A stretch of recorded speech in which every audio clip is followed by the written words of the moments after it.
Hey, Josh. Yeah, Fuko.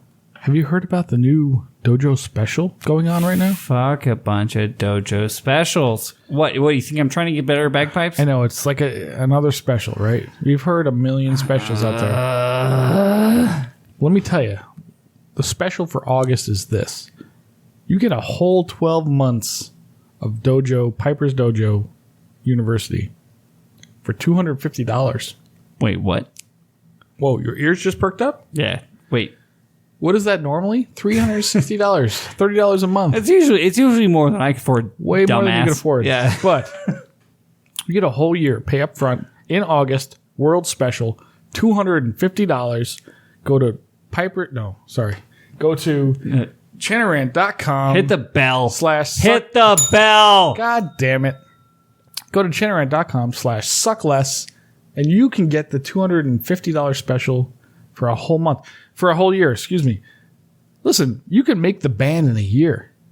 That band you're working on, the one that you want to get into. You mean the band that we're working on? Well, yeah. I don't mean us in particular. We're already in the band. But the band, whatever your band is that shall not be named, you can be in that in a year, thanks to the dojo. I'm telling you, we know what we're fucking talking about.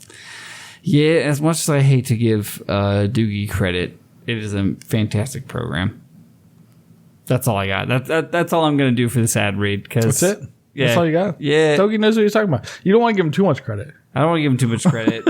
It is good. It is good. You can buy a whole year in advance for $250. I've seen his stuff. It's good. That's all the credit I'm going to give him. If that man's ego gets any bigger, his head will literally explode. Listen, the bottom line is this. Go to Chanarant.com/suckless and you can get this special and, jump in, man. Now is the time. You've been waiting. I see you. I know who you are. You're sitting on the fucking sidelines. You can't hide from me. Do it now.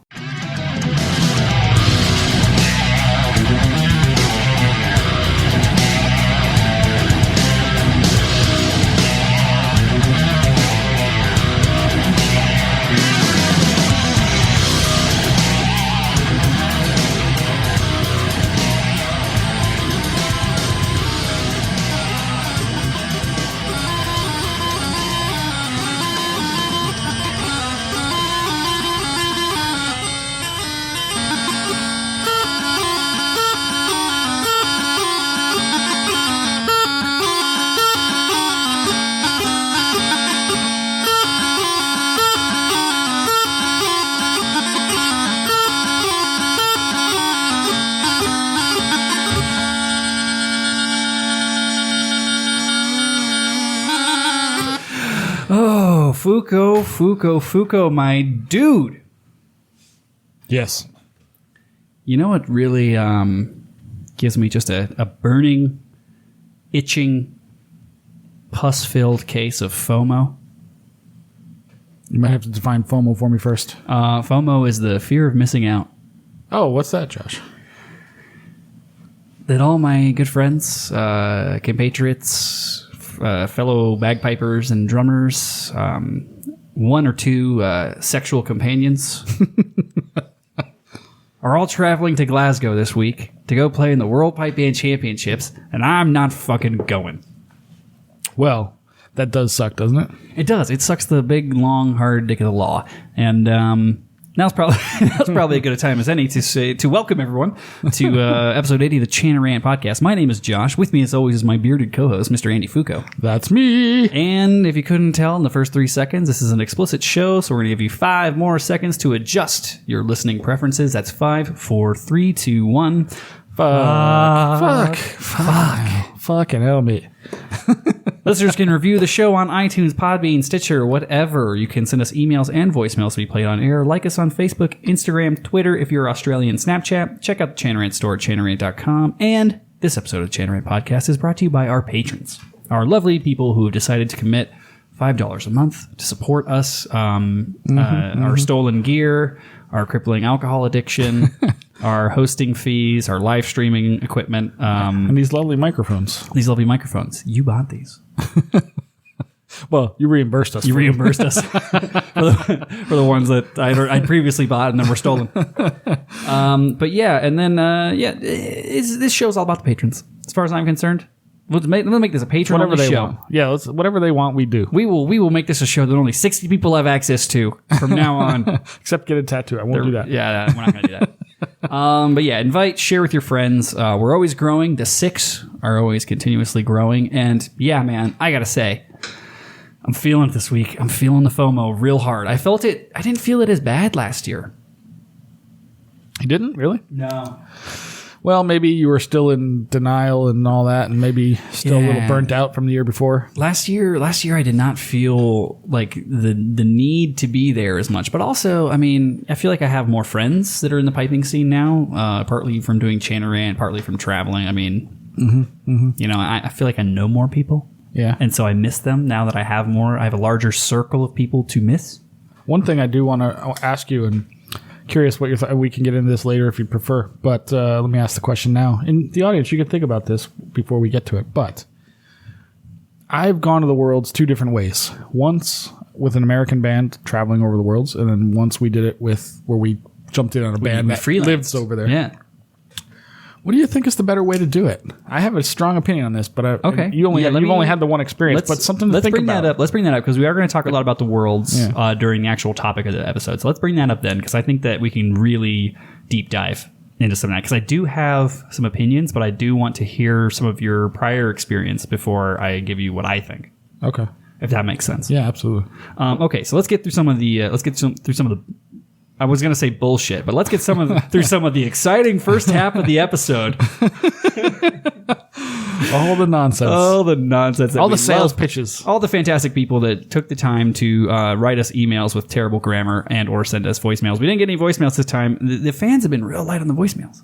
I think they're just lazy cunts. That's probably what it is. I mean, yeah, they are the 6. Yeah. So I will say this: if you guys are out and about at Worlds in Glasgow, wherever you are, pull that phone out, record us a quick voice clip. We do want to have that for the show. We want to hear from everybody. Especially if you're at the Worlds and you're a fan, like get a clip of you with other 6 people and say, hey, this. Rock some. Give us some 5, 4, 3, 2, 1 fucks. That'd be amazing. Yeah. And then we'll put them into the show. Let's put them in the show. That'd be great. Yeah, instead of us doing it, that'd be amazing. And then also get us some photos of you guys in your CR merch. Like if you guys are out there and you're one of the 6, man, I want to see you rocking your merch in Glasgow. Yeah, absolutely. You don't have to do it at the Worlds if you're afraid, but do it. Don't be. But also, go find Rad. When have you ever met a Chanarant fan who was afraid of anything? Exactly. That's kind of our the crowd that we draw tends to be a bunch of fearless bastards. We did get quite a few pictures from the Maxville games of people with their shirts and finding other Chanarant fans. People with the man, the myth, the legend, Joe Brady. Joe Brady. Yeah, the vampire Joe Brady. He doesn't actually exist. Yeah. That's not really him, by the way. No, he doesn't appear in photos. That's how I know it was a fake Joe Brady. Exactly. It was a Joe Brady impersonator. Because if you try to capture Joe Brady on a camera, there's just a mist. there's a pale outline of a body that's made of ethereal mist. Oh yeah. But yeah, thank you to everyone who sent us stuff from Maxville. We are going to get to that, but first I'm going to get through some emails. Email number 1. This is regarding the inaugural pilot episode of Chantarant Down Under, which I have to admit I have not listened to the whole thing. You haven't? I have not. Is it because it's so painful you couldn't get through it? No, I haven't had time. I will listen to it. I do want to encourage people to start to branch out. And you know, the building of the Chanarant empire, you know, is a good idea. Yeah. So I have been in contact with Ozzy, Honey Bourbon, and a little bit. Well, we had called Uncle Chop last week, but he didn't bring it up. Yeah. But they are Honey Bourbon especially desperately wants to know what we think of the episode. Oh, I haven't listened to it. And I was very political with him about it. I'm going to feel real bad because I haven't listened to it yet. But I'll listen to it. He's aware that the Worlds. He won't. I will give them the God's honest truth. He really wants to know. But I guess this email pretty much sums it up. So we did get a fan review, and the subject of this email was Jeebus Fickin' Christ. And I don't remember who this is from. I don't think they gave us a name. You fucking mangy cunts. By far the worst episode yet, that other piece of Outback camel shit, also known as Chanarant Down Under. The whole episode moves slower than a 3-eyed toast sloth skull-fucking a 1-eyed wallaby. From Aussie broads giggling nonstop like a New York Catholic schoolgirl, getting tongue-punched in the fart box by a big-knuckled nun. Oh my God. while calling the slack-jawed yokel honey boo bitch, Andy, Within 2 minutes, I wanted to hang myself while jacking off David Carradine style. There's so much more I want to rant, but I can't fucking remember. Goddamn Rooster Cockburn. He's not right. Yeah, I haven't listened to it yet. So what you're saying it moved very slowly. What you're saying is the aspiring cast of Chanarant Down Under may need a little coaching from Daddy and Daddy. Yeah. Oh yeah. But it was fun to listen to. But mostly in its painfully uncomfortableness, and like the long silences and like nobody knew what to do. It's so funny too. It was fun to listen to. I thought this might happen because they're three people who are so funny naturally when they're off the cuff. Correct. But I feel like people don't realize. You got to direct them in a. People don't realize the amount of pressure that comes on when it's like, okay, mic's on, be funny now. And keep things moving. Yeah, and keep things moving. Without the silence. So like it's one thing when you're a guest on our show because we push you along. Like we'll drive you. To be fair, you never shut up and they don't have to do anything. Anyway, what I was saying before I was so crudely interrupted by this bearded nincompoop was that the secret sauce. There is a secret sauce. There's a secret sauce, and it's wild turkey bourbon. So there's a couple things about that. One, the sound quality was terrible, so I have coached them on that. We desperately need to get them in on how to like. So essentially, what they did was Aussie Broad called the two of them on like Skype or something, and then recorded on their phone like this. So that's why you can't hear Uncle Chop at all. I am because and it's funny. This dovetails into something that's later on in the show notes, but the Chanarant News team. Is happening. Like we have people that have reached out that want to cover events for us, and they're going to be like correspondents. Mm-hmm. And I've had people ask me before if it's going to be the same thing Big Rab does. It's like, oh, you're just going to have people go out and live stream the bands performing, and it's like, no. This is going to be like you are a. They're going to live stream the beer tent. Like you are a correspondent. I want video of you like talking to people. Like that is what I'm after. I want video and audio of you talking to other people. Either way, either submission is fine because that's what we're going to use for the cutaways for the Chanarant correspondents that are out in the field reporting from these events. It's like I don't want you to send me a bunch of live streams of the fucking bands. I don't even want you to send me recordings of the bands. I want you to talk to the players and get real funny stories and shit. Like, let's get them like doing like the kid. Like, remember when we were at Dunbarton and they had all the rides and stuff like. I want you to Chanarant these fools. Yeah, Chanarant these people. Like, go to the beer tent. If you're one of the six, if you're a fan, you know what that means. They're going to be a little lubed up. They're going to say some stupid shit. It's be fun. It's be funny and whatnot. Yeah. And then we'll see what happens. Yeah? So that'll be the secret. And so part of the reason I bring that up is it ties into this where I've started putting together like the Amazon list of like, okay, for $40, here's everything you need to do this well. Oh, right. Yeah. And it's going to be like, here's everything you need to do this well.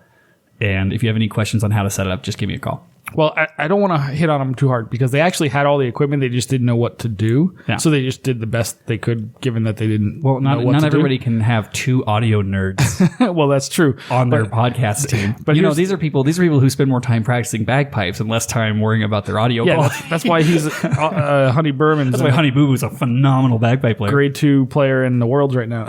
But here's the other funny thing that happened was not only was there like sound quality issues, but Andy, as whoever said this email and talks about Aussie Broad keeps calling him Andy instead of Honey Bourbon, but he said in the beginning, but this is what I've heard is he said, all right, I'm going to run the show. And then as soon as it started, like he went into fucking Honey Bourbon mode, didn't say anything, got real quiet and got real like awkward. And then, if you listen to the whole thing, it's like Aussie Broad takes over at some point and you just almost immediately, and she's just like trying to get them to say shit. I like the Uncle Chop interview. Uncle Chop, that was a different episode, but he did a good job. And he also had terrible sound quality. Like it's painful. We got to get him something. We'll fix that. We can definitely fix that. We can teach you guys how to get good sound quality for cheap if you want to be on the Chanarant News team. Oh yeah, but it was great that but what I want to say is that it's awesome that they took the initiative to go just make it happen, like, which is amazing. That what's the three of them got together. What's our motto? Done is better than good. Correct, and we put it out there. Done is better than perfect. Yeah, exactly. So get it done. And guess what? Now guess what? Chanarant Down Under has officially put out 100% more episodes in 2019 than Grace Note Vortex. Correct. I don't think you can even say 100% because you can't see 100% of zero, right? It doesn't work that way. Math doesn't work that way. But either way, like you guys are in the lead. You guys are on the way up. You're in the lead already. You're rising stars.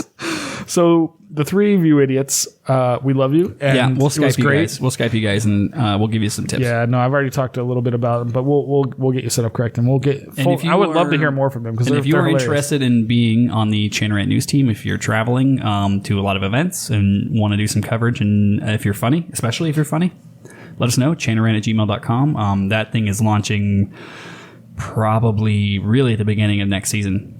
Be honest with yourself though, like if you think you're funny but you're not, like your friends, like if they walk away from you a lot, Also, not that funny. You're gonna need practice.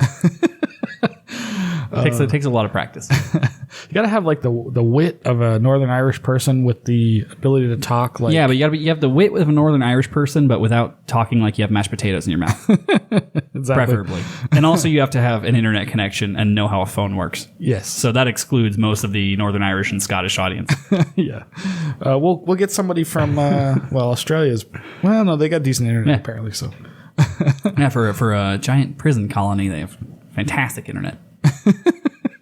somebody sent me something this week. This is a complete sidebar that Australia doesn't actually exist, and I don't remember where it is or why.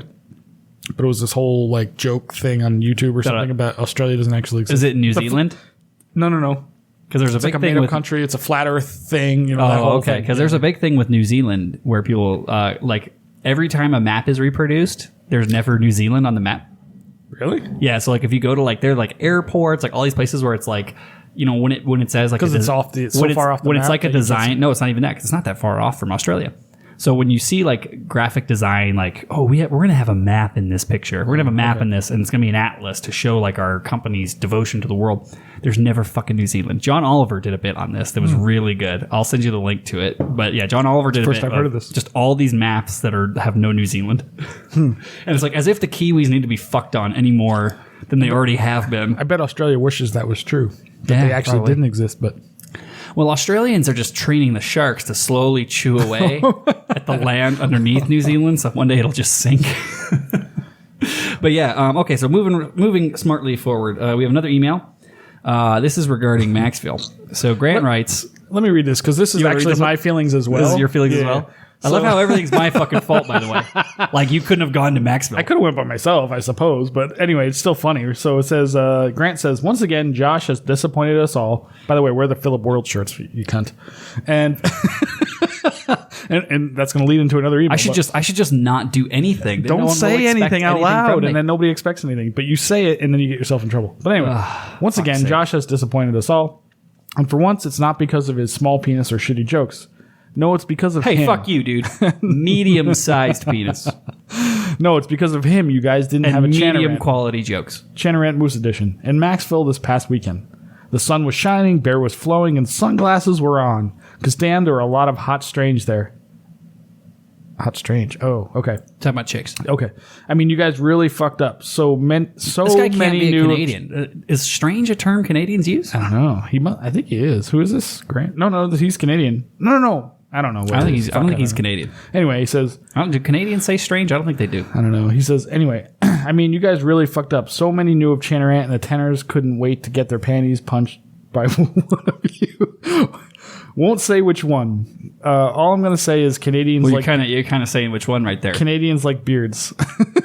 How much did you pay them to write this? I swear I didn't. Lots of good talk about Aussie Broad's new words for cunt. Some more were added. Cum cave, cum cavern, cum dumpster. I've heard that before, yeah. And of course, being from Canada. Ooh, all right. He can't be Canadian. No. Of course, being from Canada. Oh, the hairy accent. Yeah. Oh, sorry. Okay. Read the fucking script, Fusco. I'm a fucking idiot. So, people who didn't know what Chanarant was loved the shirt because this is the guy that wore the for fuck's sake shirt. I think he's the only one that's bought I think he's the one. only one that's got an FFS shirt. Yeah. You can add them to the 6 now. Too bad you couldn't make it. Maybe next year Josh can get a better job. Why is it my Cheers, fault Grant. every time something doesn't happen? Well, I mean, I could go by myself, but then it's just me going by myself. Like, what am I going to do? Just bang whores all day? Actually, I should have went. I'm not saying. Every time something happens, it's like, you guys did great. And every time something doesn't happen, it's like, fuck you, Josh. Correct. It's like, well, wait. It's my master plan. It's like, well, wait just a fucking minute there, guys. It's my Machiavellian plan that everything turns out to be Josh's fault. Like, everything I do, you get half credit for. And everything I don't do, I get 100% of... Absolutely. Dude. Of getting shit on for. No, it's genius. I get it now. But if I had adopted that attitude, there would be no podcast. Exactly. I agree. Oh my god. So anyway, I am sorry to have missed Maxville, but I feel like we've created more hype by not going. You think? Yeah. Well, we've created the lack of us, the want for us. That's correct. You know. So if we go there's a saying I've Stone always Mountain had. or whatever the thing is in October, I get them all. Charleston? Everything's a mountain. Whatever it is, it's some mountain. Well, one of them we got invited to Charleston by JD too. Is that what it was? Yeah. It's something in October, whatever it is. But if we ever end up showing up to anything, it's going to be like actually good. It's going to be that's the whole idea. You got to get on my master plan, Fuko. You got to create a. My master plan is I'm gonna just keep blue balling these people for like 6 more months. That's what I do to Joe Brady. And then the first thing we show up to, it's gonna just rain. There's an old maxim I used to use when it came to the like rock bands and shit or anything. Always leave them wanting more. Well, okay, of course. Never give them more than they could possibly want. Like, we don't want to seem desperate, Fusco. Well, Yeah, we definitely aren't. I mean, it rains pussy on us in Vegas. I mean, there's no... Cats and dogs. I mean, absolute cats and dogs. And we're like nobody's here. Yeah, like nobody knows that we're secret bagpipe celebrities. I know, right? I try to use that, but it never works. So Never works they're like, ever. Yeah. What are you talking about? Is that that can't be a thing? Yeah. So anyway, I mean, let's put it this way: like I'm pretty consistently getting laid, and you've seen my car, dude. Fuck, you've seen my house. Like your car in your house, like it's amazing that you amazing. pull anything. It's all in that charm. It's all in the charm. It's all in that. Maybe it's the sunglasses. That classic Josh McGarry. Yeah, I wear them during coit. Well, I never take them off because of my condition. Right. Yeah. You know about that. We'll get into that later on, maybe in a video. We'll talk about my condition. But I have a bad syndrome of Google eyes. Let's go to the next thing. Okay. So speaking of Maxville. Apparently there was a prank on Joe Brady, and I don't have very many details about this. I have almost no details, and I want to know more, and nobody will tell me. Nobody will tell you? I've talked to Joe, and he has not brought this up. Really? So I wonder if they got him good, and he's afraid to tell me. Was it an actual prank, or was it like a Canadian prank where it's like, oh, we replaced your dark beer with a light beer. Good on you, boot. It could be one of those, because the person who told me about it is Canadian. So I wonder if it was... Like, my idea of a prank is like you wake up in a box with holes drilled in it and all of a sudden you're in Guam. Exactly. So like, we got to mail Joe to Guam. We set a fairly high standard here at the Chatter Podcast of what's considered a prank. Like, if it doesn't legitimately fuck someone's life up, is it really a prank? I wonder. I don't know. All I know is like somebody... All right, so do you want to... Should I read it? Let's see. No. I mean, because all it says is we pranked him and we hope to hear about it on the show, but we don't have any details yet. So. Well, this is what he says. He says, might be best to wait for Joe to call in and tell the story himself. Because I actually tried to call Joe, like, this is first I've heard of this. What happened? And he says, all I'll say is that he shouldn't be giving lipstick to young boys. So there's a mystery afoot. There is. And I don't know what it is. And I want to know more. But we will get to the bottom of it because that's what we do here. Chanarant Podcast. We get to the bottom of this. We take the piping stories that you don't give a fuck about, and we get to the bottom of them. No, I suggest another way of phrasing it. How about this? We get to the uterus of it. Yeah. Actually, I don't think we get to the bottom of it, but we sure bang up the sides. We sure tear up the sides. Oh, that's shit. a classic one. Comedy 101, kids. Take fucking notes. Chanarant Down Under. All right, so we do have to go next year. I realize that now. So I will quit my job. I talked to my buddy Ken Allen today, who's from Kingston Police Pipe Band. Yep. And he's like, he tried to call me from Maxville when I was there, and I didn't answer the phone at the time for whatever reason. But he's like, dude, you gotta go next year. Trust me on this. He was at the NavCan, for you fucking Canadians who know what that means, which is some place where people stay. And he's like, dude, you guys gotta come. Yeah. He was the guy that was going to put us up. He was one of the many. There's so many people that offered. We really appreciate all the people that offered. We do. We appreciate everyone that offered. It was a little. Yeah, it wasn't a question of money. It was a question of time. Yeah, it was a question of time. Like Josh getting time off from work and all that nonsense. But yeah, because luckily I'll be unemployed hobo by then. Or if we get I've been unemployed hobo for 9 years. Or if we get more patrons, I'll just be a full-time podcaster. There you go. Yeah, there you go. I think piping is too niche. We gotta open up to gaming channel or something. Yeah. There's no way we're gonna make enough money to fucking do this for full time. All right, so we do have to go next year for sure. But speaking of Maxwell, the last thing I have on that is the controversy. The controversy. So you actually know a little bit more about this because people talk to you about this. But yeah. So apparently they announced the 78th Frasers, if I'm not mistaken, as the winners, and the 78th Frasers played their victory lap. They did, and then later on, the judges came up to the beer tent and said, "Actually, it wasn't the judges, but it was like actually whatever they are, whatever the Kaz Paba, whatever it is, Moose Paba, Moose Paba." Okay. Right after we have the Philip World shirt next year, we'll have the Moose Paba shirt. Yes, so they came up and told them that, oh, by the way, you're not. By the way, you didn't win. Dunedin won. By the way, you're not the North American pipe band champion. Dunedin is. Dude, what a colossal fuck up. And par for the course as far as associations go. They didn't know their own rules. So here's what happened. You want me to tell you the details? Dude, I want you to lay it down, and I want you to lay it down directly into the microphone. So here's what happened. Sorry. Do you like that? Do you like that subtle hint? I like that. So here's what happened. So apparently the rules in Ontario, they're the only association, at least in North America and probably the world, that does it slightly differently, the way they add up, the way they break ties.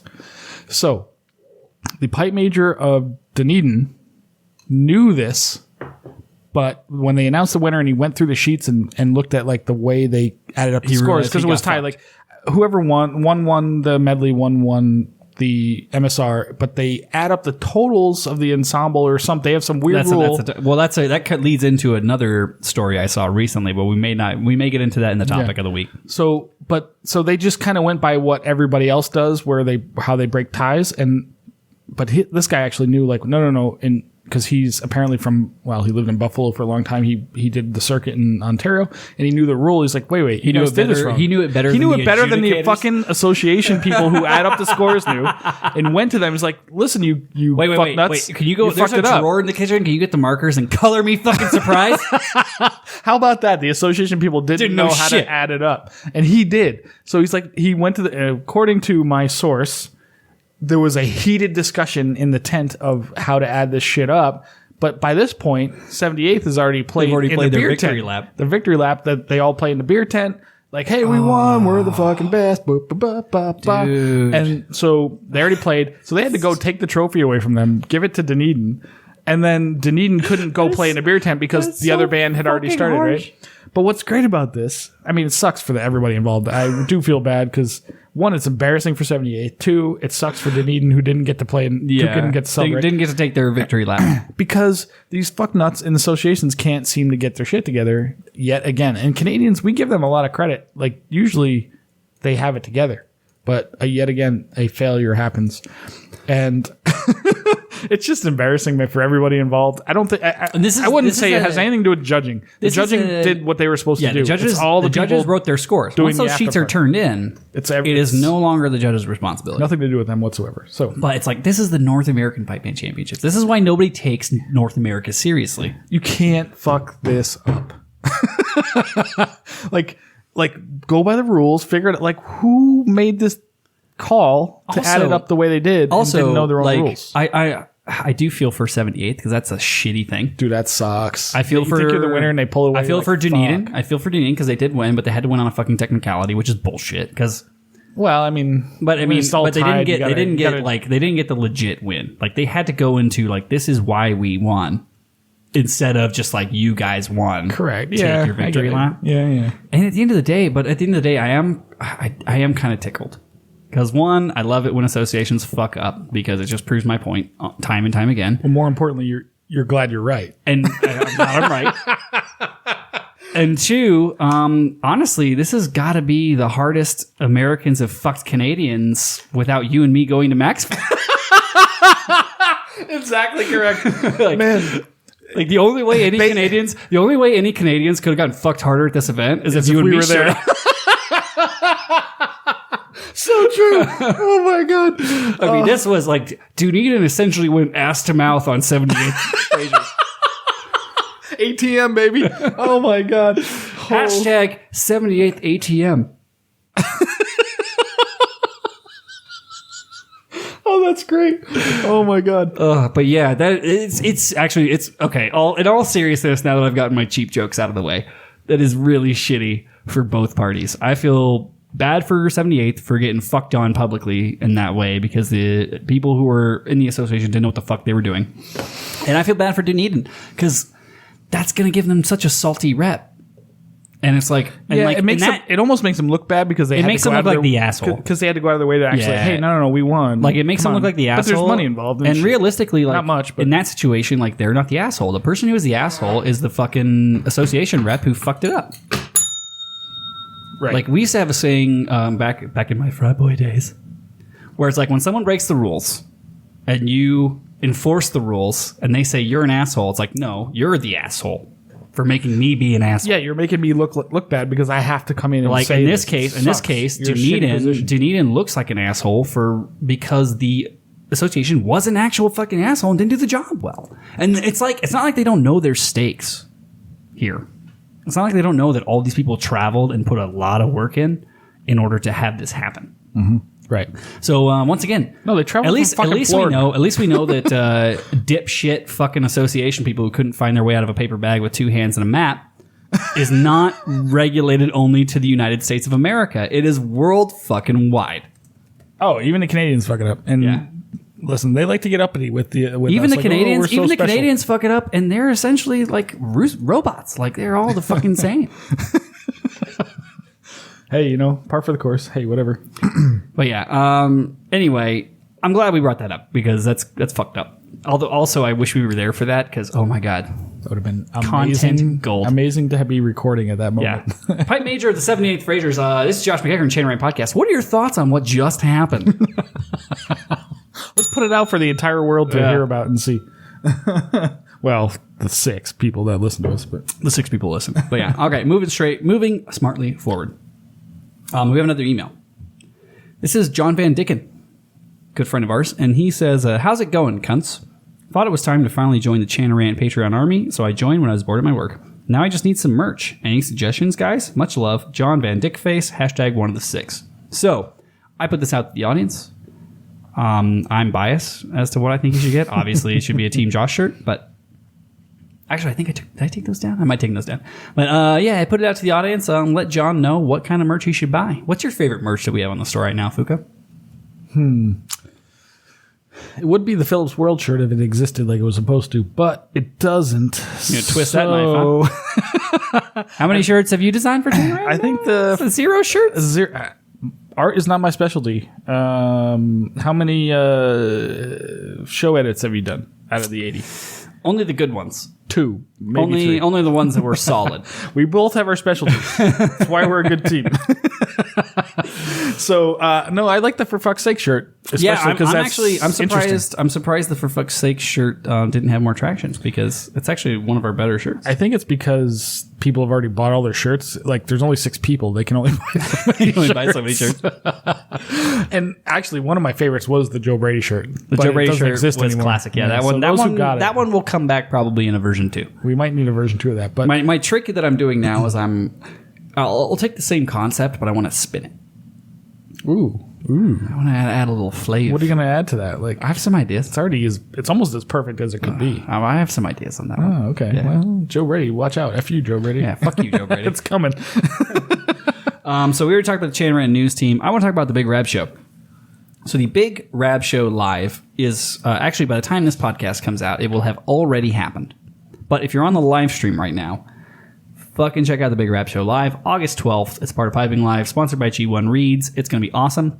G1 Reads. We have a huge audience, so if you want to pony up, throw a little scratch our way. G1 Reads. G1 Reads. They're not the best reads, but at least they're expensive. I forget what the ad read we did for them was last time. G1 reads. It's what every winning pipe band would play if they weren't playing Chesney's. If Chesney suddenly dies, guess where they're going? G1. G1 reads. 1 out of 6 ain't bad.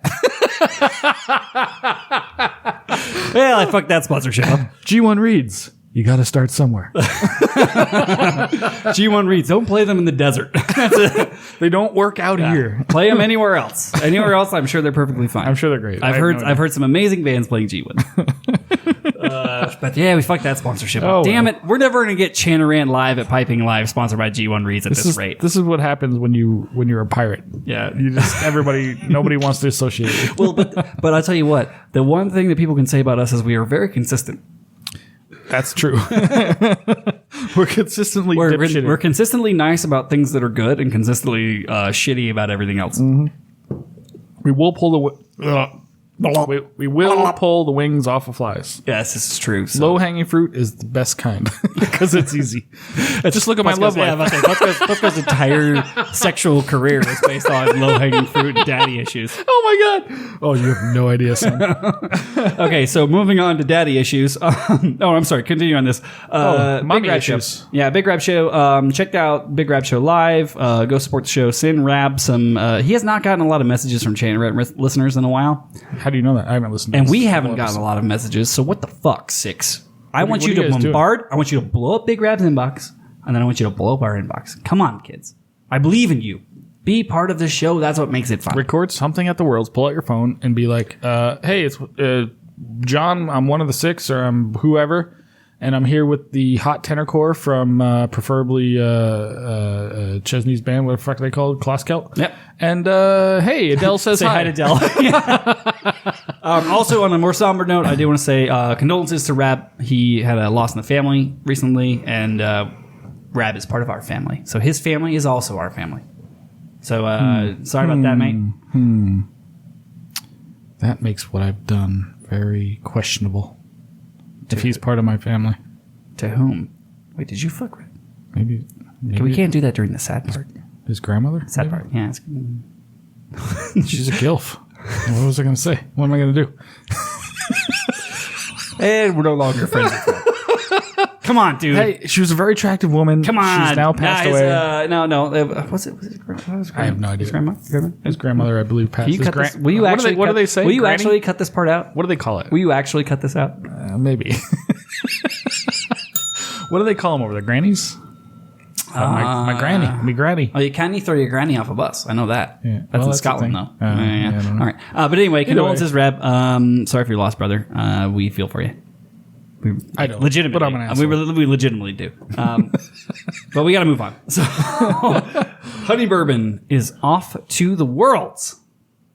If anybody is not following Honey Bourbon on Snapchat, why? I don't know. Aside from the fact they can't understand what he says because he's a big ginger cunt that talks like he has a mouthful of marbles.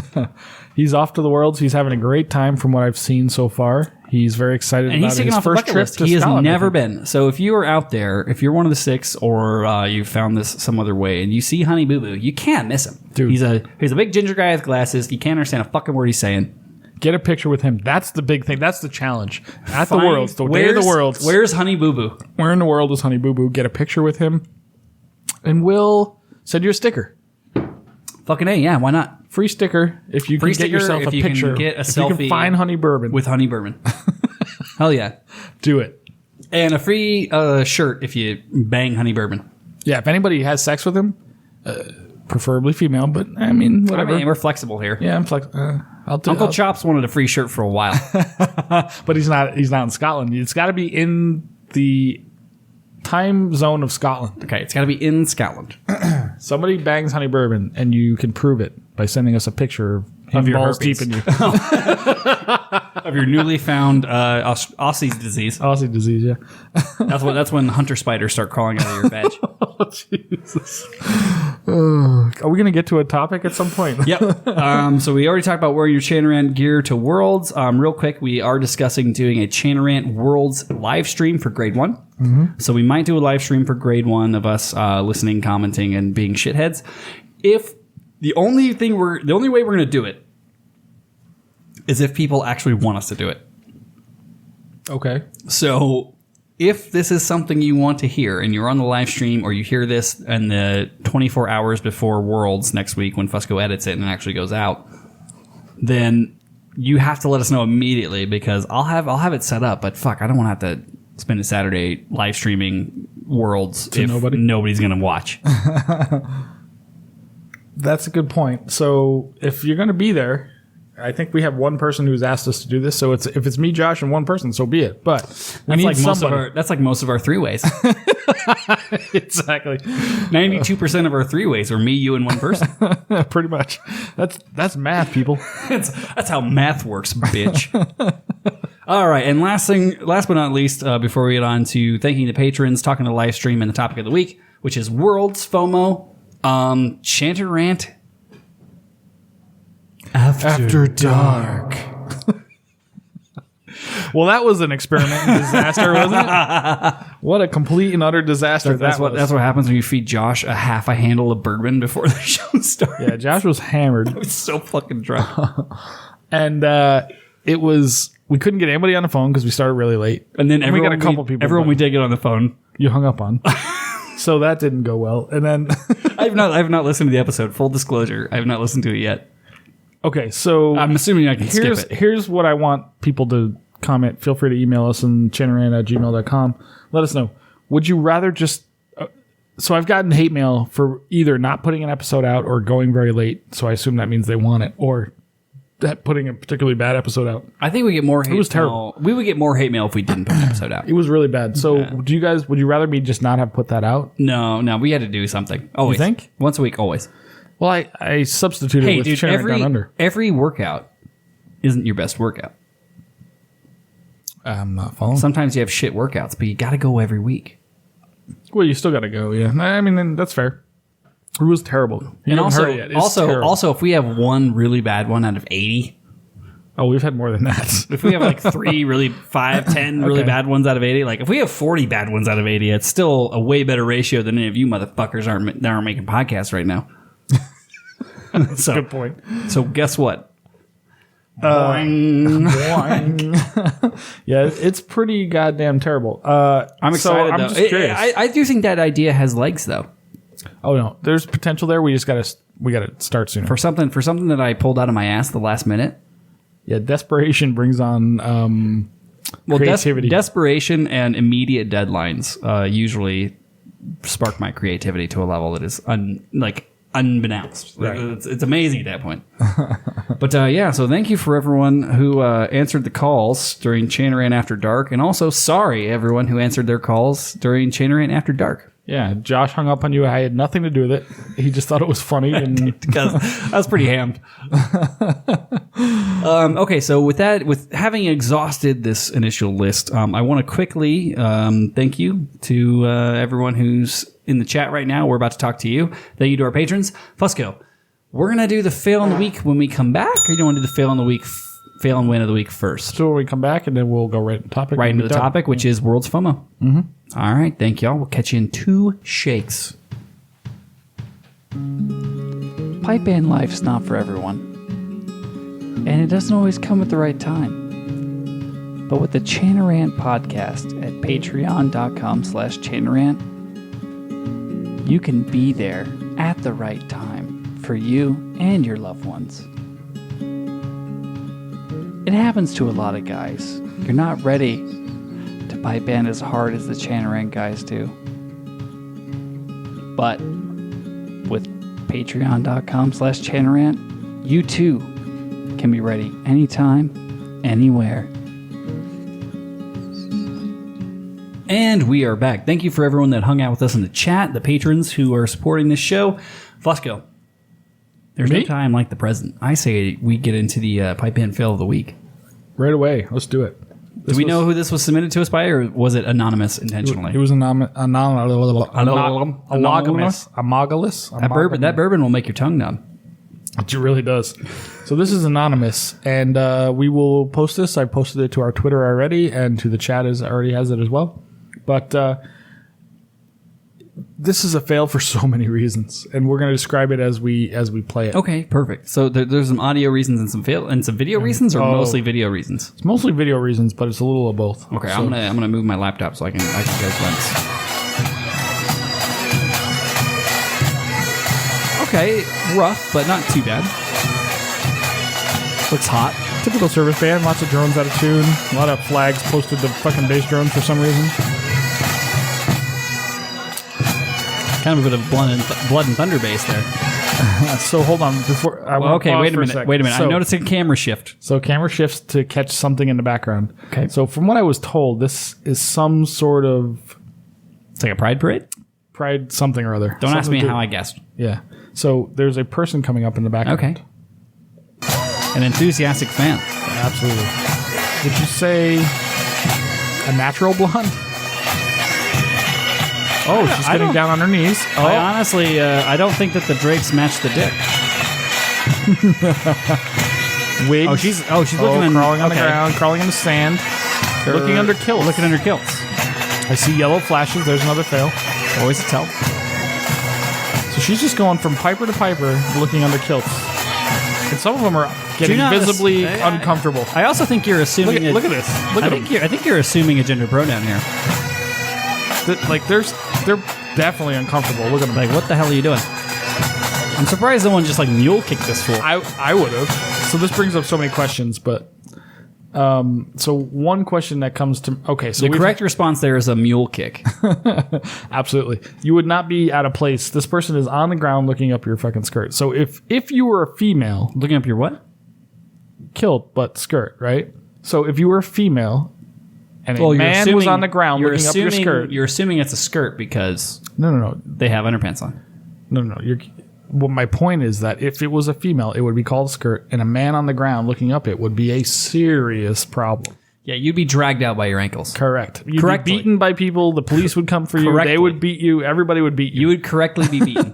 But somehow in this community, this seems okay. I don't understand this at all. But this also brings up Wait, are you memories are you, of St. Patrick's Day. Are you?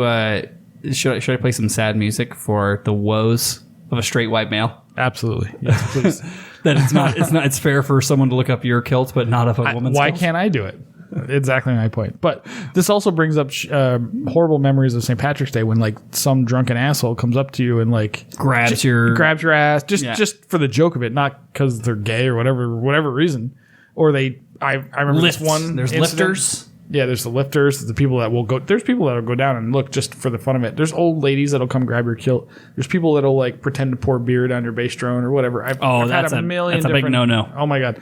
Like I've almost punched a million people on St. Patrick's Day because it sucks. It's super annoying. Like what people? We live in a society. Like what gives you the right to fuck with people? Like you're an asshole. Yeah, I may or may not have drawn skein dues on people before.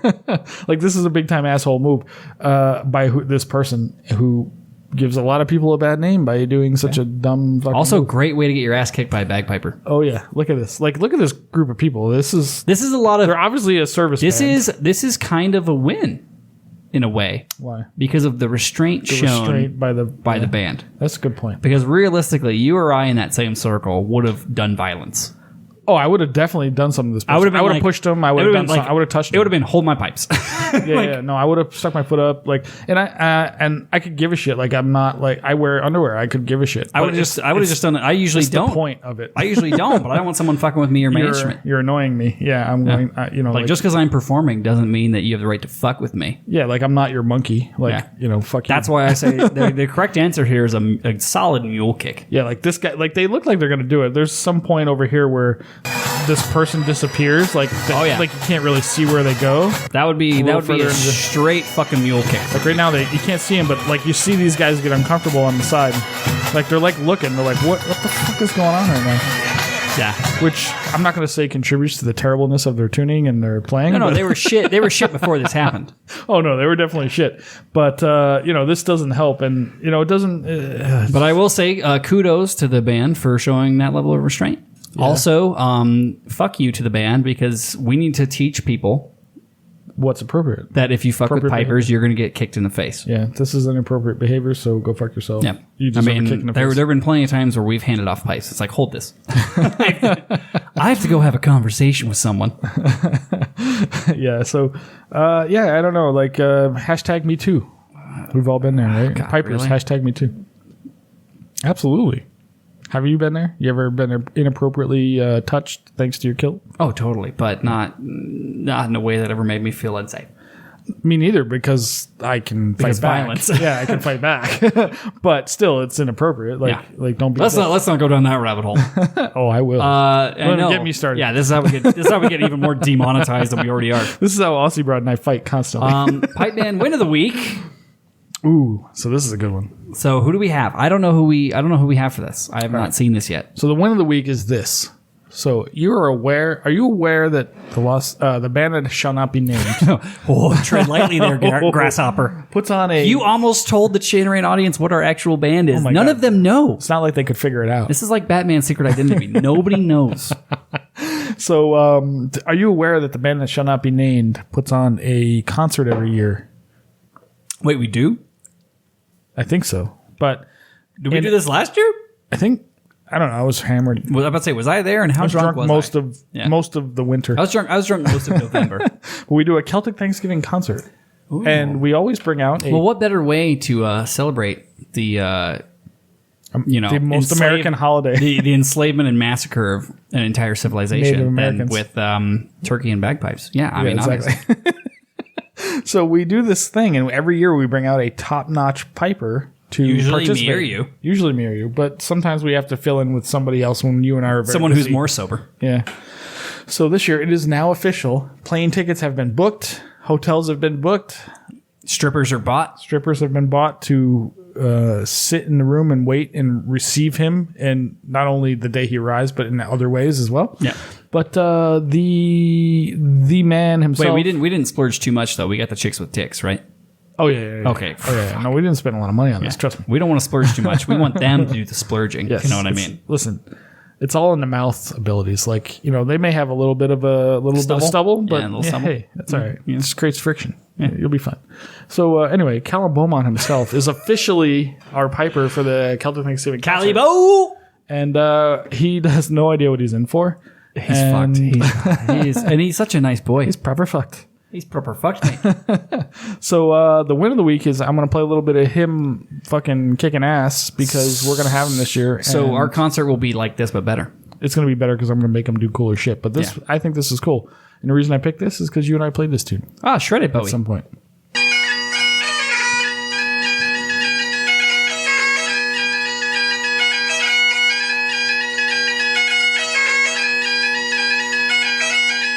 Well, we didn't play it like that. I'm about to say it's a way better version. Look at those drones.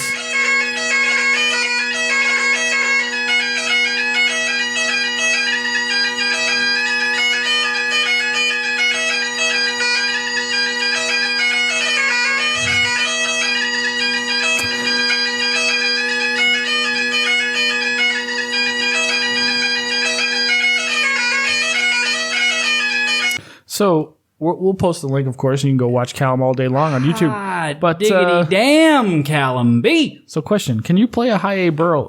It's not really called a burl, but can you play that high A thing? The triplet. The diddly yeah, maybe not that fast. Can we try now? Yeah, show us.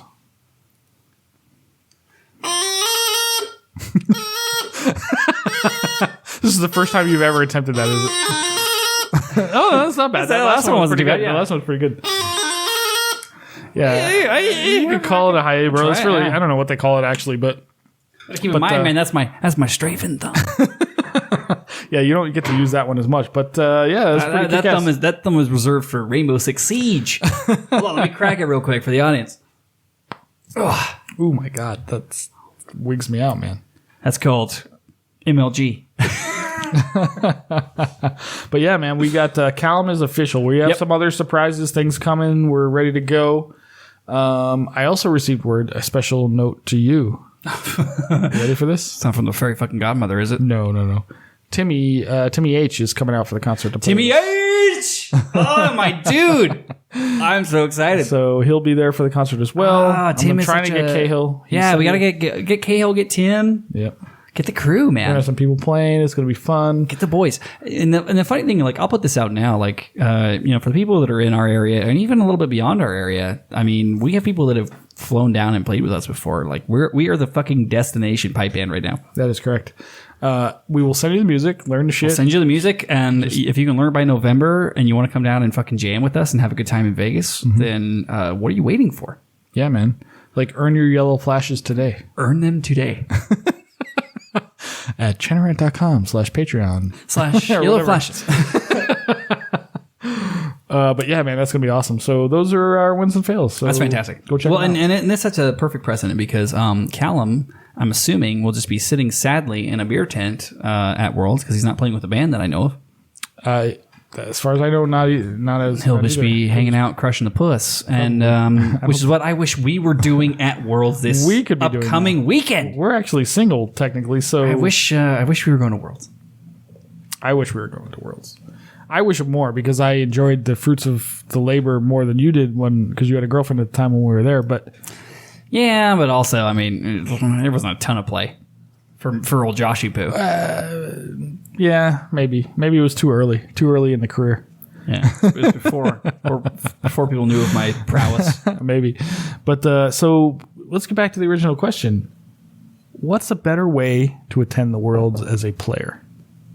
As a American, playing an American band, so like, for example, Hornicky's going over there with City of Chicago and Handsome Tony and all that, Cobra and Handsome Tony.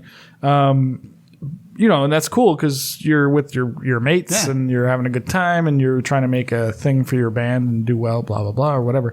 I did that 2004 with Misty Isle. I went over there and played with an American band. Not my own band, but we had this whole thing going on where it was basically the same thing. Or I mean, Misty Isle and Desert Sky were pretty tight back then. Yeah, we were. Yeah. So the other option is to I hit the mic. Is to find a friend or tie in with a British band of some sort, Scottish, Irish, whatever, and just enjoy the circuit, if you will, over there. So, what do you think? I mean, I've experienced both. I'm of two minds on this. All right, what are you thinking?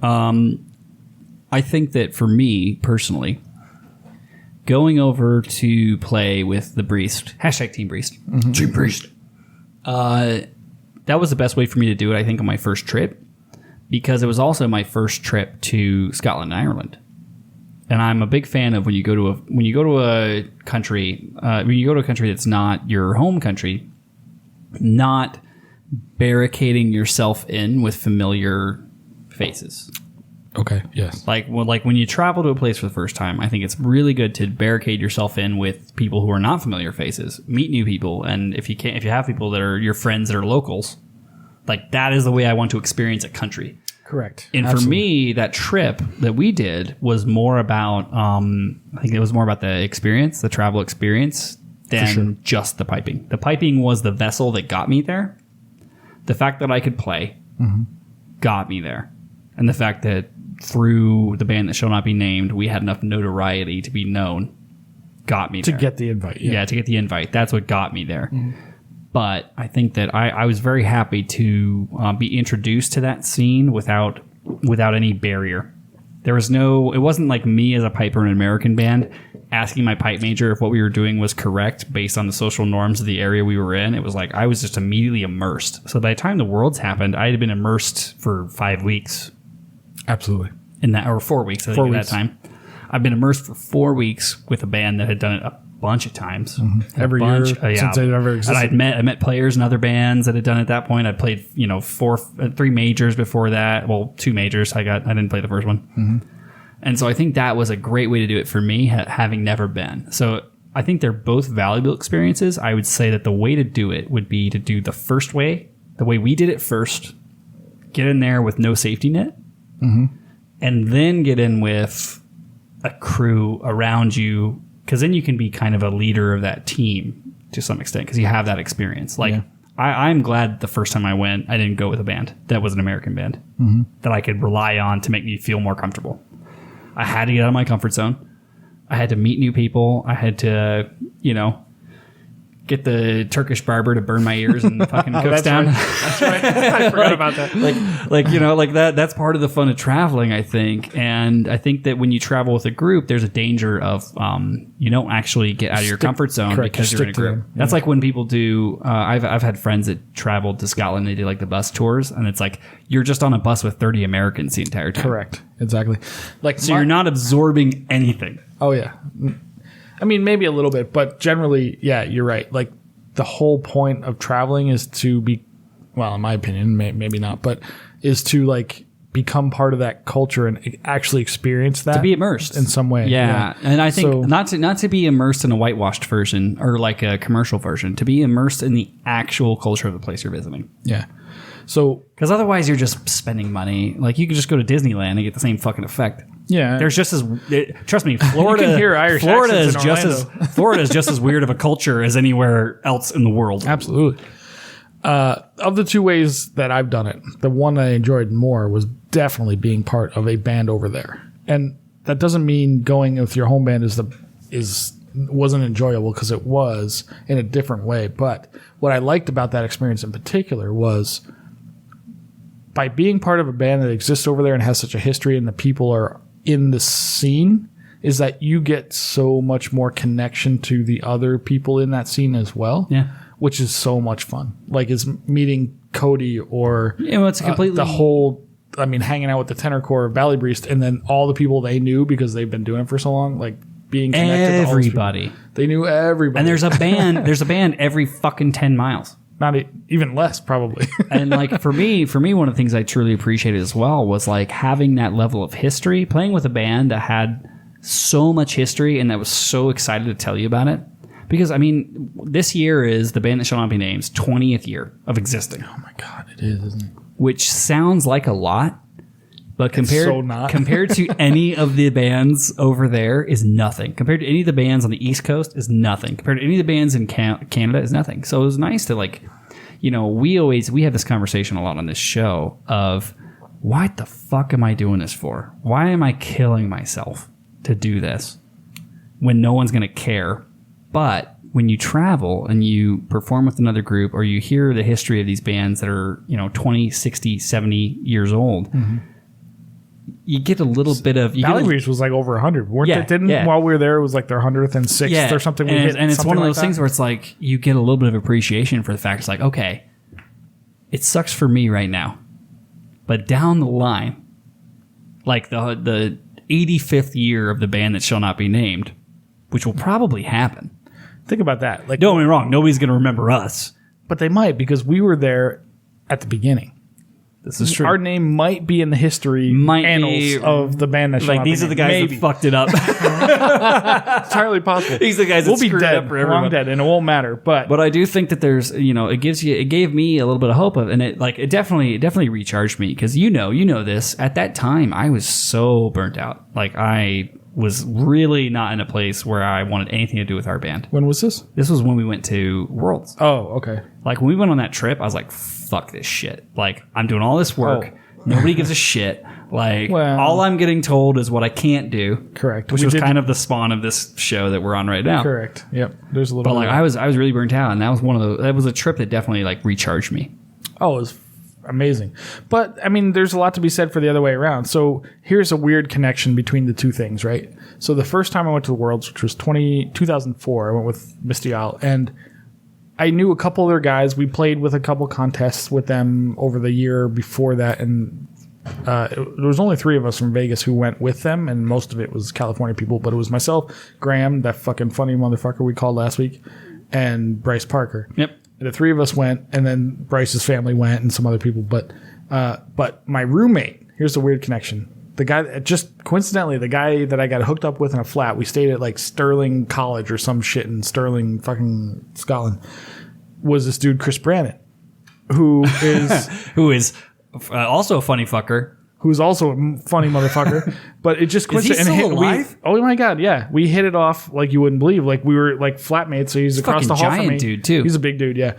And Not like fat fucker. Remember- he's like 6'4". no, he's just tall and fucking built. So remember we were in Scotland 2 years ago, and he was there. Him and his girlfriend were there. Just they went for vacation. I Just probably to watch hadn't the seen Worlds. him since Queen Mary in 2016. Maybe was probably the last time I saw him. Maybe even way earlier than that, because he was in the Seamus band that I played in for a long time. That's how I got into the Seamus's band, because we met each other. He was already working with Seamus, blah blah blah. But anyway, he was there that year. We went to the Worlds. Just coincidentally, him and his girlfriend went for fun, just to go watch the Worlds. And That would be we the ran next way into I'd him. do it. I'm like, holy shit!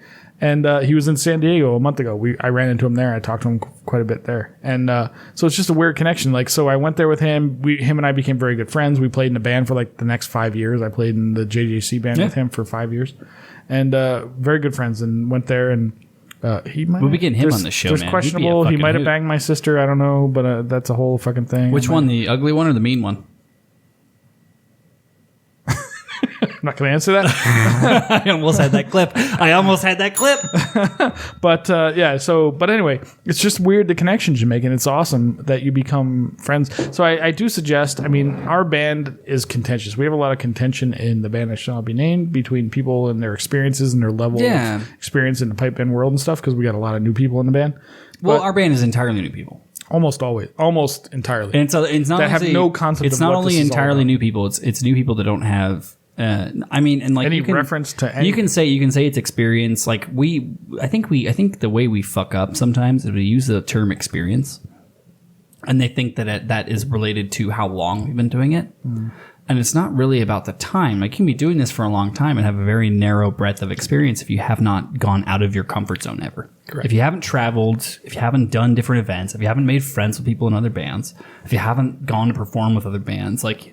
That is There's something to be said for that. That is for the sure. more valuable. When I say experience, that's what I'm talking about. Like you can play for 5 years, and if you do a lot of different shit in that time, you have a good amount of experience. If you're doing the same shit for 5 years, you don't have that much experience, in my opinion. I remember. There's a breadth. People think about time as the measure of experience, but realistically, it's the breadth of experience. Correct. I remember there was like late 2000s, 2008, 2009, 2010, roughly. I played in a lot of bands in my time. That's because you're a whore. Some of my guys, the people that I met back in the Misty Isle days, well, I'm going to get to that, but the people that I met back in the Misty Isle days, who a lot of them are Pasadena Scots currently, Yeah. Used to like fantastic call me like, oh my God, fucking what band are you Pasadena in now? You just keep going. You're like I'm a pipe band whore, but that's true because I love the experience of meeting new people, playing in different organizations, seeing how different things are done. But I think that's helped me in a lot of ways to bring back the best parts ways of, to do things. Yeah, the best parts of being to in a us. band. Now that doesn't mean that we have the right players for the right situation. Sometimes things change. You don't have the right talent, whatever you want to call it. But I hate that word. I know I don't like it either. But it's the best thing I can think of at this point. But like the best practices, if you will, of a lot of organizations, I learned something from everybody. I'm never not like thinking about like, why is he doing it that way? Like when we went to Bally Breeze, right? Like I know a lot of things. I've learned from Andrew Douglas, who plays with Envoy for a long fucking time. I learned from Seamus Coyne, who's played with SFU for a long time. We learned Jack Lee, blah, blah, blah. Like, but there's still things. Like Arnold's fucking, he's got a thing, right? There's a reason they won 3B. Right? There's a thing. So there's always something to learn. Such an attention to detail. Oh my God. There's something to learn from everybody. Like an anal all the retentive time. attention to detail that is. I've never seen like my God. anything like that before. But there's always something, right? You can always That's learn why he's something your from idol. somebody. Oh, I love Arnold. There's no Because you're doubt. super fucking anal retentive as well. By the way, did you know Jason's back in Ireland and playing with them right now? Yeah, well, he was in Singapore for a while. He was Singapore, traveling. Yeah. New Zealand. He's been traveling, yeah. But he's back currently. I was chatting with him on... Big Jason's back. What is it called? Snapchat. Him and I were chatting Yeah, recently. we gotta get Jason on the show, man. Like a week ago, I was out with some friends. I was drunk, and he just coincidentally sent me a video of like him and I singing on the bus from like somewhere to somewhere. It just out of nowhere. Yeah, He we sends me this recorded a video, lot of those. and I'm like, oh my God, this is the greatest. If you guys want to if you guys want to know who Jason is, go watch some of the vlogs on the Band That Shall Not Be Named's YouTube channel where Fusco's grinding on him on the bus home from fucking. so great, just fucking dirty dancing on his ass. It was so funny, dude.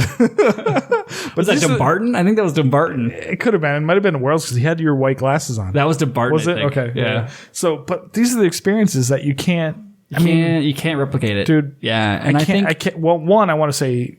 We always say thank you. We actually did a whole fucking. What do you call that? You raise money on. crowdfunding kind of thing, whatever. We did. Yeah, just and to get us over people, just to get us there. It was and just to help pay us. for the flights. Because that was the only we were so lucky to be put up by amazing people, most of whom we had never met. Yeah, we never.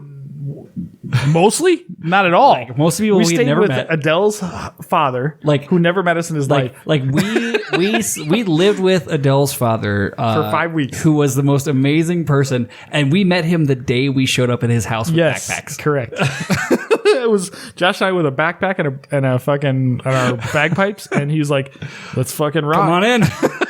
Dude, that's a whole other thing, man. Let me tell you, amazing. But that's part of the experience. So I want to distill this a little bit because I want to get into three memorable points here. Okay. Like the first point I would say is it's very important as a piper to get out of your comfort zone, and actually as a human being, go meet some fucking people. This is the thing. The importance of travel is getting out of your comfort zone. This stood out to me when we were in San Diego, right? There was a point when you guys were sitting around a table practicing, and I never sat with you and practiced. We were just jamming. Mostly because I'm a cunt and I don't want to practice with you guys. Well, we were jamming. No, you were jamming. We were having a good little jam. I'm totally kidding. But what I noticed was, and we had asked Trevor if we can glom onto his tent because we didn't want to drag all our shit because there was only 6 of us. Yeah, thank you, Pasadena, by the way. You guys are awesome. Hosting our homeless asses. We were homeless, but what I noticed was it was you and me socializing with everybody, and like everybody else, like it was like Lauren and Daniela and Jeremy, like talking to each other. Yeah, like, guys, you gotta go meet everybody talk. else. Go fucking talk to some people. I find that the more you broaden that sphere, the more you get out of this. Because it can seem much more. It can seem like a very unrewarding hobby. Like, oh, they're the enemy. Blah blah blah blah blah. You're like, yeah, they're also your friend. They're also your friends, man. We all go to the bar afterwards and have a good time. They are the only people that understand your life. Yes, in the grand scheme of things, like you're spending a lot of time playing bagpipes, a lot of money. Where your husband, your significant other, your kids hates your life. They have no fucking idea. They hate you. The only people that get this are the people that are in the circle. Correct. Yeah, and it's one of those things where I think the more you widen your sphere, the more that you get yourself out of your comfort zone, the happier you'll be, and the more you'll get out of it. You have to open yourself up, and you may break an ankle pushing drunk people in a shopping cart into a Tesco. Hey man, I appreciate that because either way, I banged that chick, so it was all good. And I didn't break it; I just sprained it. But let me tell you, never run in the rain in Northern Ireland, pushing 2 people in a shopping cart up a hill in shit kicker boots at a Tesco. I have never had more compliments on my boots than when I was in Northern Ireland. Those boots were awesome, man. Everyone in Northern Ireland's like, "Where the fuck did you get those?" I'm like, "I'm from Nevada." And they're all country. Remember the song that was popular? They love country music. Fucking out there. hit the diff, dude. Hit the diff. What a great fucking song. Listen out there. We'll do a cover. We'll do a cover of Hit the Diff one day. Let's do a 4-part barbershop harmony of Hit the Diff and pray. As she comes home one day. What a great song. It really is a good song. But listen, they were ahead of their time there. Plus, they were ahead of their time. They were ahead of Baby Shark. Baby Shark. Oh my god. Baby Shark hit the U.S. exactly 2 years after 2 years heard it. after it was a huge thing in Northern Ireland. Which is I do think. Okay, so here's where I've come to on this. Because you asked me what's the best way to do it. Mm-hmm. I think the first thing you should do when you're traveling to a new place is do it without a safety net. Because it's the only way that you're going to get out of your comfort zone, grow, and meet new people. Mm-hmm. I agree. If the second time you go, you want to go with a band, because you're like, this is my band, and we're going to come kick some ass. You already know people. It's even better. You already have friends there. Because guess what? All the people that didn't have the nuts to go without a safety net are standing behind you now, hoping you introduce them to this new culture that they were a little too afraid to try on their own. And I think that so you're doing double points there. Like Absolutely. you're going back, you're having a good time, you're leading your crew, and you're showing people in your crew who may be younger, maybe just more introverted, and that's their natural style. Fair. I mean, that happens. Fair enough. You get to be the bridge then. And the trick is to not be a safety blanket. You got to throw people out, man. You got to throw people out in the wind and just let them get some fucking life experience. Absolutely. Let me tell you a story. We're in the bear tent of the world, right? You and I are like looking for content, right? So we were desperately hunting for content because we hadn't filmed anything all day. No, but what do we rely on? People we had met, people we knew, a girl I might have banged, to hook us up, connect us with people like Richard Parks, I got a picture with the Chanarant. I do remember this now. With the fucking flask. I'm trying to go backwards. I'm like, who did he bang on? I mean, but we ran into Jack Lee. I ran into Shames Coin. I ran into Chris Brandon. I ran into Stu. We saw Stu. We saw all kinds of people. And I'm like, oh my God, like, who are you hanging out with? Let's go talk to them. Who are you hanging out with? Let's go talk to them. Like, all kinds of stuff, right? Yeah. So I suggest just trying to find a way to connect with people. Like Jeremy Downs, right? I don't know. I would love to know the story how he's connected to Rivara, whatever band he plays with. I forget who it is, but he's over there. He went last year. He's going again. I'm assuming he sold them all their drums. Probably, but just kidding. But why in Ireland would he sell their drums? But he that's like find a way to connect to people, like and meet. You people. got it. If you're Scottish and Irish people are fucking phenomenal. It's phenomenal, and if you're comfortable, you're doing it wrong. Well, yeah. And then the other great thing is, like, we get people here all the time that is like, hey, I'm coming to Vegas. You're in a pipe band. We want to meet you. Let's hang out. It's not necessarily because we are who we are. No. It's like, oh, I Googled Bagpipes Las Vegas, and they found the band that shall not be named. And that's how they come to a practice. That's how we went to Ireland. That's exactly how it happened. Adele. We've said this on the show. Like, happened to be coming to vacation in Vegas. People came to vacation in Vegas. We hung out, and they said, "You guys should come play with us." And we're like, "Yeah, totally." They came to our practice. We're like, "Hey, let's go out for drinks." We took them to we took them to Frankie's, all the shitholes. Frankie's. But then the second night is where we really partied with them and really got to know them. And then, like, we made friends for life. And then they invited us to come play with them. And now, like, the first night we went to fucking Ireland, like, Adele fucked off and gave us her house. Yes. That was insane. And I'm sitting there. I still thought for sure I was going to wake up in a bathtub full of ice with my kidneys gone. Absolutely. She's like, hey, you guys have my house. We're going to go stay with my mother, or her husband's they're like, mother. oh, well, the bunk bed's not built at Bert's yet, so you guys can stay here. It's like, who the fuck is Bert? Who's Bert? We didn't know what was going on. We just showed up. We showed up at his house with backpacks. We just trusted Adele. We showed up at his house with backpacks and made one of the best friends I've ever had in my life. So funny. Like, who's Bert? Oh, you'll meet him tomorrow when we go to band practice. Like, okay. Dude, I had that. Like, I remember I would get up because I wake up early a lot, and there's nothing for me to do when everyone's sleeping. So I would take fucking Piper on walks in the morning. Oh, the dog. Yeah, the big ass shepherd. Yeah. So I take Piper on walks, and people will be like, "What are you doing with Bert's dog?" I'm watching his dog. Yeah, I was like, I'm taking the dog on a walk, dude. Like, oh, you're the Americans that are staying with him. I'm like, how the fuck do you know this? People knew us as the Americans in this town. Yeah, dude, I'm telling you, it was the greatest experience ever. Like, find a way to, like, glom onto a band over there, man. Yeah, like, that was me. Like, my daily routine became I'd get up, I'd make myself a shit cup of coffee. We're not the only ones who've done this. Len Wood, our good friend of ours, has done this with a band from down south. We already said this. Said this on a prior episode, but I was so happy to see Len in Flagstaff, and he looks fucking amazing. No, he's awesome. Yeah, he is aging backwards now. But he does the same thing. He's got a band down in the southern part of Ireland that he plays with. Elaine. I forget Elaine's original band. I can't think of the name. Elaine and them, because they texted us when we were in Ireland. Correct. Like, they were there. They were trying to connect with them. We found Elaine, but we never got to Elaine. Yeah, but, like, man, I tell you, there's nothing like the community. We're the biggest nerds on the planet, but it's awesome. Yeah, the pipe band community is so unique, and honestly, it's one of those things where, like, it'll take you places, literally, not like figuratively. You're never gonna get rich, but you will. You won't get rich, but you'll travel. You'll travel, and you'll meet some of the best friends you've ever had. Guarantee you this: Ozzy Osbourne came to Vegas because of piping. Correct. And she was here for like 3 weeks. She also went to France. She also went to Boston. She had a phenomenal time. Like, yeah, she played Amazing Grace. Tell you what, as the soloist at the Vegas Highland Games. Guess where we're going? We're going to Australia at some point. Well, the problem is the Australian thanks to piping. the Australian Championships are, I believe, the same weekend as VTAT. That's unlikely to happen, but we are going there at some point for some reason. I already mapped it out, dude. We just got to go into Brisbane and go down the coast.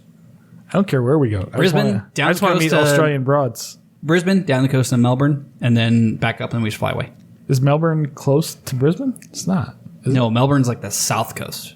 Dude, how are we going to get there? You drive down the coast.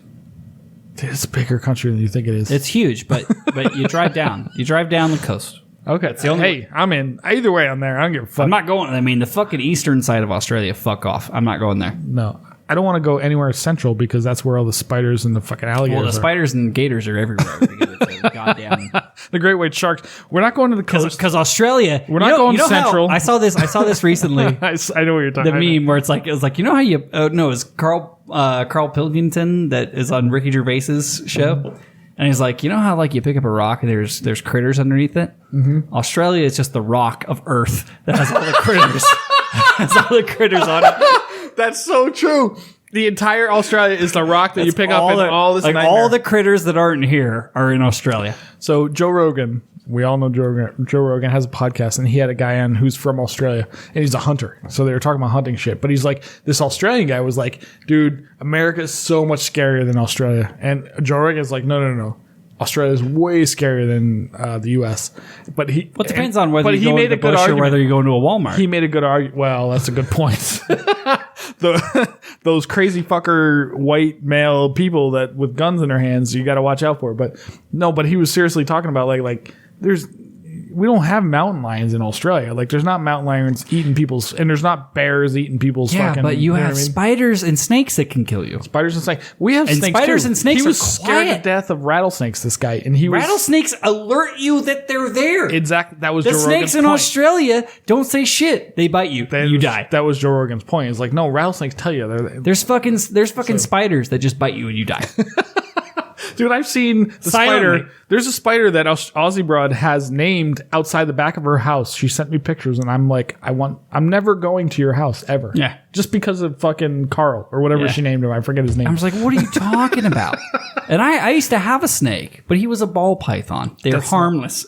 well, snakes are not. That's a harmless scary to snake. me. Venomous snakes suck dicks. Dude. Yeah, like of course, but like, how often do you see those? I Like mean, a rattlesnake, I'm not going to the Amazon jungle. I'm less scared of a rattlesnake than of any other venomous snake. And I have Well, they tell you, rattlesnakes. they warn you that They're like, don't "Fuck come off, near dude." me. Yeah, like get the fuck away. Yeah. Like I'm gonna. That's the fuck only you snake up. that's like, fuck off, dude. Like, all right, I'll be over here. There's no spider that says fuck off, dude. No. It just says nom. It's like, No, he's like, fuck. no, dude. Okay, so here's the thing. I got bit by a brown recluse once, and when I moved to Vegas, like I'd say within the first 2 years of me moving here, maybe or so. Did we? I think we I told didn't this. see it. I think It we just- told this story on the show, I don't remember, but I had this fucking welt in my leg, and I didn't know what it was from. I went to the doctor. and then it started rotting. It's literally started rotting. Like Yep. it was this like, what do you call it? Like this fucking divot in my leg. Yeah, it's an abscess. And it looked like an abscess. Yeah. And I'm like, what the fuck? And it happened when I was sleeping. It must have, because I didn't see it happen. And I'm like, I went to the doctor. They gave me a giant horse pill. Well, it's not the first time I've had that, but for different Usually reasons. for the clap. Yeah. But he gave me this fucking antibiotics or whatever the fuck it was. And just to kill the poison or whatever it was. But dude, I had this thing on my leg. It was like on my inner thigh. You lucked out. I was scared. It was probably a little baby. Probably. It could have, I mean, If it was a grown up, you probably would have kicked it, dude. fucking, I got bit by a black widow on my ankle, and thank God it was probably a little baby. they're scary as shit, dude. There's spiders in I the was US are no sick joke. At least on the West I was Coast. sick as death, and they're little. The The ones that kill you here are little. Little, yeah. The ones that kill you in Australia are big. Yeah. But brown recluses are big. They're big, like not tarantula quite size, but they're big and scary looking. Like I had one in Not my all of sink them. once. Right, dude. This was after I got bit by one. I was in this apartment with this friend of mine that we worked together, and I walked in my bathroom and it was in the sink. And it was this fucking brown ass, big ass fucking spider. Like That this is big. not a brown recluse. No, They it do wasn't. not- No, it wasn't they a brown do not recluse. They do not No. look like tarantulas. No. It didn't look like a tarantula, but it was big. Probably a sun spider. I don't know what it was, but it was in my sink and I couldn't get out because it had lips. Like the sink had lips on it. And I'm like, fuck that. I'm out. I'm never coming back to this room again. I bet it was a sun spider. So what happened was literally, like I literally would not go into my bathroom for days. I started look using like my, maybe more like that. It wasn't like this. It didn't have a big butt ass like that. this guy? Kind of. It had big legs, but not a big body, right? It's a sun spider. But it was wide. So Oh, it's probably a vinegaroon, dude. I wouldn't. No, it wasn't vinegar. I know what those look like. It was not that. So I would not go in my We've bathroom. definitely done the bug. We've definitely done the bug We did before. this. So anyway, I would not go in this room. Eventually, it like worked its way into the drain, but I could see its legs sticking out. Like I would check it every day. Like, oh, it's Smoosh still it. there. Why'd you smoosh it? Oh, I did. I fucking pulled the thing so it like closed the drain down, and I'm like fucking water on 100%. Like I'm never smoosh that bastard. So I did that. Like, thank God I can use my bathroom again. Like, literally for days I did not use my bathroom because of this fucking spider. Like, I'm not even kidding. You're a grown man. I know. I was 29 years old, probably. You're a grown man. I don't even want to get in. We already talked about this on the show. I didn't want to get into the Jeffries I had to kill. Oh, fucking Jeffries, man. Centipedes, fucking vinegaroons are the scariest thing I've ever seen in my life. I find out if you mix the right amount of Pine Sol, engine degreaser, and stainless steel cleaner, it just cuts them in half. Point being, though, I think America probably has as scary as shit as Australia does. It's just because Australia's shit is bigger. I don't know how to produce. I don't know how to. But the snakes in Australia don't tell you when they're about to kill you. No, they just kill you. Yeah, they just kill you. I don't know. The spiders are big, so you have a better chance we of have catching scorpions them. here. I don't know if they have scorpions there. Yeah, scorpions aren't going to kill you though. Yeah, but they hurt and they're scary. They hurt, but they're not going to kill you. The spiders, I killed a pretty big black widow, but it was only like that big. But I mean, the problem is it's like the scale to weight ratio, right? So it's like you have something this big that will kill you, versus in Australia where you have like a spider this big that will kill you. I don't know if they're actually that big. I wonder. I mean, maybe Also you have Straya where like, what am I going to do when I see that thing? Throw an axe at it? Like, I'm gonna run. Dude, I don't know, man. I don't know if Throwing knife the spider. Maybe we're blowing up how scary it is there. I don't know, but it seems fucking scary. I'm scared. But I mean, most Australians don't die. Yeah, they seem to live reasonably well. Yeah. I mean, they survived the Herpetogonosyphilides. Mostly broad did anyway. All right, so just in case we have to cut that entire segment, because I think we've already gone over a lot of that. Yeah. Let's get into it. We're going to get to ending the show based on the actual topic. All right, which was worlds. Worlds, yeah. So traveling. So I think that, yeah, in my opinion, I know I'm reiterating my point that the best way to take full advantage of pipe band life is to throw yourself into situations that you're not comfortable with. Absolutely. And if you are too worried about having a safety blanket or having other people around you that are more comfortable with travel, that's okay as long as you associate with people who will help you get out of that bubble. Because you're not going to get the full experience of pipe band life if you're taking half measures. Like you got to get out there. You got to immerse yourself. Meet new people. When you're at a contest, talk to people you don't know. Make new friends. Like the great Go to the thing, beer tent and just talk to everybody. Talk to everybody. The great thing about pipe band life is that the only people that understand your hobby are funneled into a venue for you to talk to. Correct. They're delivered to your doorstep and handed beers. They're all standing there in kilts. They're standing there waiting for you to talk to them and make friends. Yeah. And I think that people don't really take full advantage of that. And like I didn't for a very long time. Like I understand that now. And now it's harder for me to do because, half of everybody hates me. Well, think about like Flagstaff or the few games we've been to. Like we're standing in a beer tent and we're just talking to people. Like people we come go up out to of our us way. now. Now that they know, we're not going away. A little bit, but we do go up to them too. But I think that you should make friends that are outside of your pipe band. You should make friends that are out of your circle. And when you're traveling, like immerse yourself. Don't go to Pizza Hut and then go back to your hotel. Like get out there. Mm-hmm. Experience the place that you're staying in. Go to the Indian place, invite people to sit down at your table, and then go to the fucking go see the dive. Show, like go whatever see it is. Something. Like these are the only people that get what you're going through. I know you're tired and your feet hurt, but go fucking. These are the only people that get what you're going through, and you're not even talking to them. And these could be your friends for life. These could be the people that invite you on the next best trip you've ever been on. That you don't realize that. And there's so much opportunity out there. Mm-hmm. I feel like that's where people kind of drop the ball because they're just they're nervous, and that's okay. I get that. You never know where the next chick is you're going to bang. Well, for you, well, yeah, I usually know. But also, you make a lot of friends along the way. You never know where you're going to end up on somebody's couch eating McDonald's cheeseburgers. not only will you make some of the best friends you've ever had in your entire life and keep those friends for life because essentially all those people are part of my family now. Mm-hmm. But you might occasionally crush the puss even.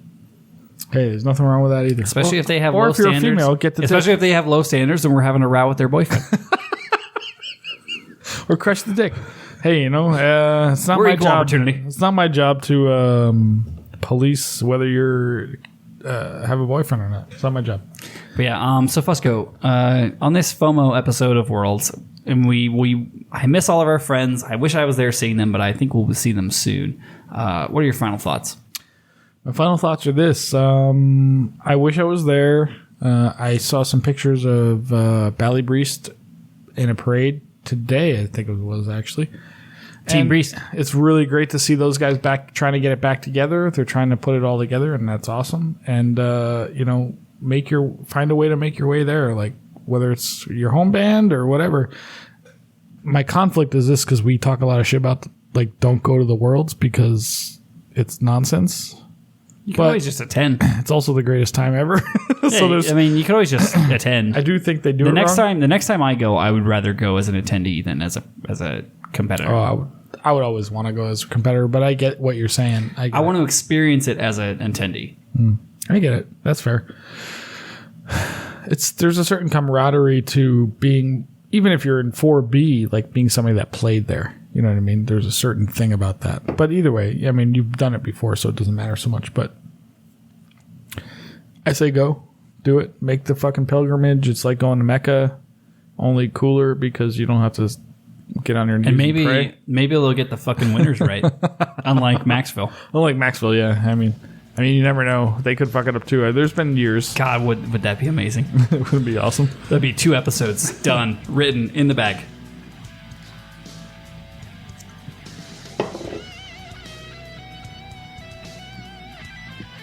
Josh, do you have any final thoughts about this? I thought you had more. I didn't realize you were queuing me up. No, I think I've said really what I want to say. I think that at the end of the day, it's about... We talk a lot about on this show about how the pipe band life and the niche of pipe band people is so unique and so special. And I don't think enough people take advantage of that. I don't think enough people truly appreciate how special it is because maybe they're afraid to. I don't know. But I think you should... the first thing I would tell anybody is if you can go to the Worlds, go to the Worlds. If you can go to a contest that's near you, go to a contest that's near you, whether you're going to compete or not, and just like meet other pipers and drummers. Like, this is the best fucking community in the history of time. I can say that from personal experience. And yeah, people just don't really get it if they stay in their safe zone. Get out of your safe zone, dude. Get out there, have fun. Couple years ago, I went to the Virginia Tattoo and met. I had been in contact with Joe Brady up to that point. Him and I had a very similar internet mindset, but I'd never met him in person until I played with Waken District in the internet in the Virginia Tattoo. It was like I met Joe. I met all these fucking awesome dudes from Waken District. It's the only way to do it. Fucking great, man. Like You're expanding your friendships, whatever. You make friends for life very quickly. Just do shit, man. Be part of it. Get involved. Also, that's Chanarant, so in the down note, go fuck yourself. No, I'm just kidding. Also, fuck you, Joe fuck Brady. you, Joe Brady. All right. Well, I just want to say thank you for everyone who tuned into this episode of the Chanarant podcast. We appreciate all of our patrons, all the people that are in the chat right now. We might hang for a bit. Yeah, we'll hang for a bit. We'll hang for a bit, talk to some of you guys. And yeah, Fusco, if it's all the same to you, I say play us out, brother.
All right, ready?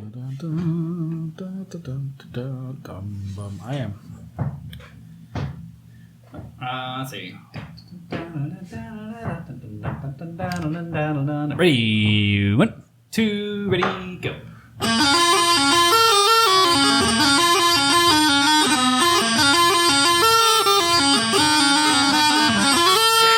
Jesus Christ! I don't even remember. You want to give it another whirl, or you want to try something else? I think, yeah, try it again.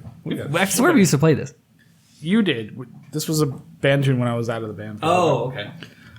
1, 2, ready, go.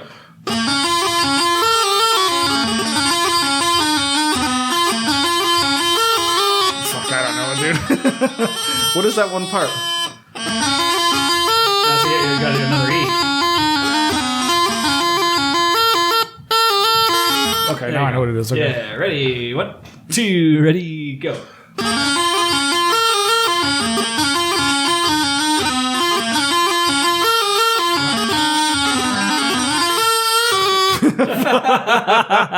Maybe not.